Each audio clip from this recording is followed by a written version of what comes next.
Good afternoon and welcome to almost the end of August.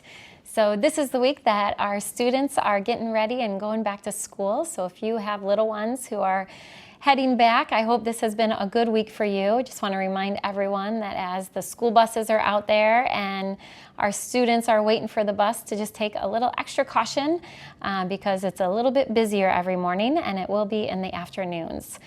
Speaking of schools, I was recently asked to serve on a really important authority, the Promise Zone Authority, as I work with a number of my colleagues here in the community to look at creating a Promise Zone, which would potentially secure support for young people who graduate from one of the schools that exists in the city of Grand Rapids to have support to go to a 2-year or a 4-year college. So I'm really excited to be a part of that group.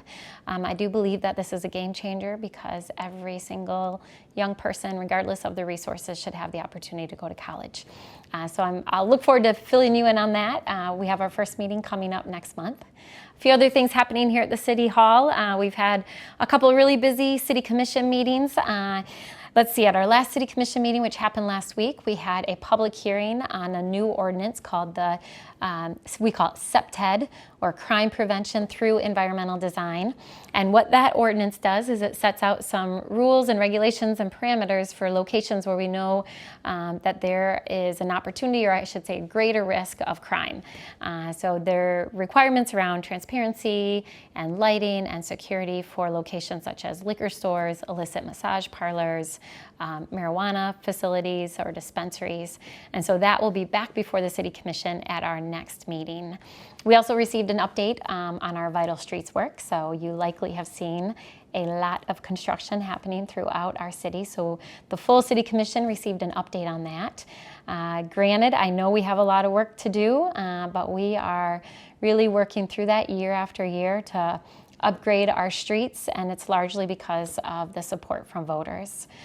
Speaking of support from voters, we also decided last Tuesday to put forward a renewal millage for our parks. So back in 2013, we came together as a community and we supported a dedicated parks millage. That was for 7 years and dedicated to opening swimming pools and capital improvements. That is coming to an end, even though it feels like it was yesterday. And so this pretty much the same group that led that charge back in 2013 came back before us and they asked us to put a question on the November 5th ballot. There are two changes. It would increase the request from 0.98 mils to 1.25. That is the difference of about $14 a year. So on average households, my household, I paid my tax bill just recently. I paid $46. That went towards our dedicated parks millage. That would increase that annual assessment or tax to about 65, 62, depending on the value of your home. So you are going to see that question on the November ballot. So look for that. We also have a number of other citywide elections coming up in November. Two more things I'll let you know about is that we also talked at our last City Commission about doing a community survey. This is a very comprehensive community survey. We really want to hear from you, get input from you, not just about how you feel about the city, but also very specific feedback on city services so that we have a good sense of how we're doing, but also we know where we need to improve so that we can set some goals to get even better and provide better community service throughout our city. And the last really big issue coming up next year, and that is the census. This is a very significant process, and it's important that everyone in Grand Rapids get counted. You'll start to see people out, folks from the U.S. Census Bureau out in our neighborhoods. They are going to be going around and canvassing to making sure that we have accurate addresses. So you may see people out with U.S. Census shirts on. The city has been supporting that work.